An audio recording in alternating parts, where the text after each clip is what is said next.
Opa galera, aqui ó, tô gravando um videozinho bem rapidinho aqui de 1 minuto, só pra vocês verem minha voz, porque o outro não gravou.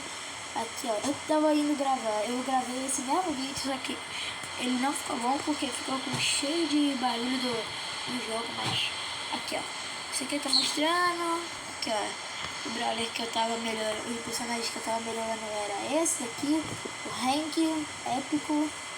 E o Watson lendário, meu melhor personagem. Aí eu tenho esses aqui, de boa, não, de boa. Aqui ó, meu personagem favorito, o X-Byte.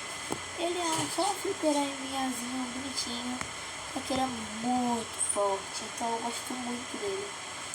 Ó, ele é muito legal, o estilo dele é muito legal. E é isso, é só isso mesmo. Tchau, tchau galera. E